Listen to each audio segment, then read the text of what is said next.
अस्सलाम वालेकुम। आज का टॉपिक है कंबशन एनालिसिस। और कंबशन एनालिसिस में हमने कंपाउंड में मौजूद तमाम एलिमेंट की पहले तो परसेंटेज मालूम करनी है और फिर परसेंटेज से एलिमेंट का एम्पिरिकल फार्मूला निकाल लिया जाता है। देखते हैं तो कंबशन एनालिसिस में सबसे पहले हमने सैंपल लेना है जिसका हमने एनालिसिस करना है, यानी हमने वो कंपाउंड लेना होता है जिसका एनालिसिस करना है और उस कंपाउंड की हम कंबशन करते हैं, यानी उस कंपाउंड को हम कंबशन एनालिसिस में जलाते हैं इन एक्सेस ऑफ एयर, यानी ऑक्सीजन की मौजूदगी में, एक्सेस ऑक्सीजन की मौजूदगी में कंपाउंड को जलाया जाता है, उसकी कंबशन की जाती है। और जब हम कंबशन करते हैं तो उससे हमें एलिमेंटल कंपोजिशन यानी हर एलिमेंट की परसेंटेज पता लग जाती है, यानी तमाम एलिमेंट्स की परसेंटेज पता लगा ली जाती है और फिर परसेंटेज से एम्पिरिकल फार्मूला मालूम कर लिया जाता है। तो इस तरह कंबशन एनालिसिस में एलिमेंटल कंपोजिशन यानी हर एलिमेंट की परसेंटेज मालूम की जाती है और परसेंटेज से एम्पिरिकल फार्मूला निकाला जाता है। डेफिनेशन देखते हैं। Combustion analysis is a method, ये एक ऐसा मेथड है, ऐसा तरीकाकार है use to determine the elemental composition. इस मेथड में हम एलिमेंटल कंपोजिशन यानी हर एलिमेंट की परसेंटेज मालूम करते हैं कि कंपाउंड में एलिमेंट की कितनी कितनी परसेंटेज है। मोर प्रिसाइजली एम्पिरिकल फार्मूला, यानी हम इस मेथड में एम्पिरिकल फार्मूला मालूम करते हैं of a pure organic compound by combusting the compound in excess of oxygen. और हम कंपाउंड को जलाते हैं एक्सेस ऑफ ऑक्सीजन की मौजूदगी में। जब कंपाउंड को कंबस्ट किया जाता है, जलाया जाता है इन एक्सेस ऑफ ऑक्सीजन, उसके जरिए हम एलिमेंटल कंपोजिशन यानी हर एलिमेंट की परसेंटेज मालूम करते हैं और फिर उसका एम्पिरिकल फार्मूला मालूम करते हैं। Empirical formula from combustion analysis, तो हम कंपाउंड का कंबशन एनालिसिस करके एम्पिरिकल फार्मूला मालूम कर लेते हैं। डिटेल हम देखेंगे। Those organic compound which simply consist of carbon, hydrogen and oxygen can be analyzed by combustion. ऐसे ऑर्गेनिक कंपाउंड जिनमें कार्बन, हाइड्रोजन और ऑक्सीजन पाई जाती है उनको कंबशन एनालिसिस के जरिए एनालाइज किया जाता है और एम्पिरिकल फार्मूला मालूम किया जाता है। कंबशन एनालिसिस हमने देखना है इसका तरीकाकार कि कैसे कंबशन एनालिसिस से एलिमेंट्स की परसेंटेज मालूम की जाती है और फिर परसेंटेज ऑफ एलिमेंट से एम्पिरिकल फार्मूला निकाला जाता है। डिटेल देखते हैं। सबसे पहले हमने सैंपल लेना है, वो कंपाउंड लेना है, ऐसा कंपाउंड लेना है जिसमें कार्बन, हाइड्रोजन, ऑक्सीजन मौजूद हो और फिर उस सैंपल का हमने वेट कर लेना है। वेट करने के बाद उस सैंपल को कंबशन ट्यूब में रखा जाता है और combustion tube then fitted in a furnace, और फिर सैंपल रखने के बाद कंबशन ट्यूब को फर्नेस में एक भट्टी में फिट कर दिया जाता है। Then compound burn by using excess of oxygen, तो कंपाउंड को एक्सेस ऑफ ऑक्सीजन की मौजूदगी में फर्नेस में जलाया जाता है। जब कंपाउंड को बर्न किया जाता है तो बर्न होने पर कंपाउंड दो मेजर प्रोडक्ट बनाता है, एक वाटर बनता है और एक कार्बन डाइऑक्साइड बनती है। अब इन दोनों प्रोडक्ट्स को अलग अलग सेपरेट कर लिया जाता है। देखते हैं कैसे।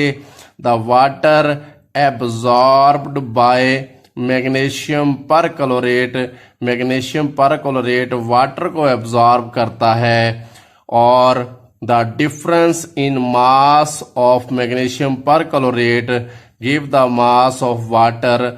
होता यह है कि मैग्नीशियम परक्लोरेट वाटर को एब्जॉर्ब करने से पहले हमें इसका वेट पता होता है। जब ये वाटर को एब्जॉर्ब करता है तो जाहिर सी बात है इसका वेट बढ़ जाता है वाटर की एब्जॉर्प्शन से। तो फिर डिफरेंस ले लिया जाता है कि वाटर के एब्जॉर्ब होने से पहले फर्ज करें इसका वेट 10 ग्राम है और एब्जॉर्ब होने के बाद इसका वेट 20 ग्राम है, तो जो एक्स्ट्रा 10 ग्राम होगा वो बेसिकली वाटर का वेट होगा। Then CO2 absorbed by 50% KOH, 50% KOH CO2 को एब्जॉर्ब करता है। The difference in the mass of 50% KOH give the mass of CO2। होता ये है कि एब्जॉर्प्शन से पहले इसका वेट हमें मालूम होता है। जब ये CO2 को एब्जॉर्ब करता है तो फिर इसका वेट बढ़ जाता है। फर्ज करें इसका वेट पहले 10 ग्राम था, जब इसमें CO2 एब्जॉर्ब होती है तो फर्ज करें इसका वेट हो गया 20 ग्राम, तो यानी 10 ग्राम और बढ़ गया। वो जो 10 ग्राम एक्स्ट्रा है वो बेसिकली CO2 का वेट होता है, तो डिफरेंस से हम CO2 का वेट निकाल लेते हैं। कंबस्शन एनालिसिस की डिटेल को डायग्राम की मदद से समझने की कोशिश करते हैं। जैसे कि हमने पहले बताया है कि हमने सैंपल लेना है जिसमें कार्बन, हाइड्रोजन, ऑक्सीजन मौजूद हो और उसका वेट कर लेंगे, और वेट करने के बाद उस सैंपल को कंबस्शन ट्यूब में रख दिया जाता है। तो ये सैंपल कंबस्शन ट्यूब में रख दिया जाता है और फिर इस कंबस्शन ट्यूब को फर्नेस में फिट कर दिया जाता है। जब कंबस्शन ट्यूब को फर्नेस में फिट कर दिया जाता है तो वहाँ एक्सेस ऑफ ऑक्सीजन की मौजूदगी में इस सैंपल को, इस कंपाउंड को जलाया जाता है। तो जलाने पर दो मेजर प्रोडक्ट बनती हैं, एक पानी बनता है, वाटर बनता है, और दूसरा कार्बन डाइऑक्साइड बनता है। तो इन दोनों प्रोडक्ट को अलग-अलग सेपरेट कर लिया जाता है। तो पहले मैग्नीशियम परक्लोरेट वाटर को यहाँ एब्जॉर्ब करता है, तो magnesium perchlorate basically water absorber है कंबस्शन एनालिसिस में। तो होता ये है कि यहाँ हमें एनालिसिस से पहले इसका वेट पता होता है। जब ये वाटर को एब्जॉर्ब करेगा तो इसका वेट बढ़ जाएगा और डिफरेंस से हम वाटर का वेट निकाल लेंगे। फर्ज करें एनालिसिस से पहले इसका वेट 10 ग्राम था और जब इसने वाटर को एब्जॉर्ब किया तो इसका वेट 20 ग्राम हो गया। वो जो एक्स्ट्रा 10 ग्राम बढ़ गया वो बेसिकली वाटर का वेट होगा। तो इस तरीके से वाटर का मास निकाल लिया जाता है। फिर यहाँ 50% KOH है जो कि CO2 एब्जॉर्बर है, यानी 50% KOH CO2 को एब्जॉर्ब करता है। तो हमें एनालिसिस से पहले इसका वेट पता होता है और फिर ये CO2 को एब्जॉर्ब करता है और हम डिफरेंस से CO2 का वेट निकाल लेते हैं। फर्ज करें एनालिसिस से पहले इसका वेट 10 ग्राम था, इसने CO2 को एब्जॉर्ब किया तो इसका वेट हो गया 20 ग्राम। तो वो जो एक्स्ट्रा 10 ग्राम एब्जॉर्ब हुआ है यानी बढ़ा है वेट इसका, वो बेसिकली CO2 का वेट है। तो इस तरीके से वाटर का वेट भी हमें पता लग गया और CO2 का वेट भी हमें पता लग गया। इन वेट को हम, इन मासेस को हम फार्मूलों में इस्तेमाल करेंगे और परसेंटेज ऑफ एलिमेंट मालूम करेंगे। परसेंटेज ऑफ एलिमेंट मालूम करने के ये फार्मूले दिए गए हैं, तो हम एक एक करके देखते हैं। परसेंटेज ऑफ कार्बन निकालने का ये फार्मूला है जो कि बराबर होता है मास of CO2। Mass of CO2 हमने यहाँ से मालूम किया था, उसे यहाँ लिखेंगे। मास ऑफ कंपाउंड शुरू में वेट किया था, उसको यहाँ लिखेंगे। मल्टीप्लाई करेंगे 12/44 से और फिर मल्टीप्लाई करेंगे 100 से, तो हमारे पास परसेंटेज ऑफ कार्बन निकल आएगी। फिर परसेंटेज ऑफ हाइड्रोजन निकालने का फार्मूला है जो कि बराबर होता है मास ऑफ वाटर के। मास ऑफ वाटर हमने यहाँ मालूम किया था, मास ऑफ वाटर यहाँ लिखेंगे। डिवाइड करेंगे मास ऑफ कंपाउंड से जो कि शुरू में हमने वेट किया था, मास ऑफ कंपाउंड यहाँ लिखेंगे।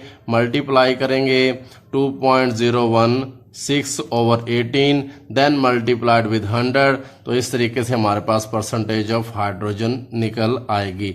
तो परसेंटेज ऑफ कार्बन भी निकल आई, परसेंटेज ऑफ हाइड्रोजन निकल आएगी इस फार्मूले से। तो फिर हमें निकालनी है परसेंटेज ऑफ ऑक्सीजन।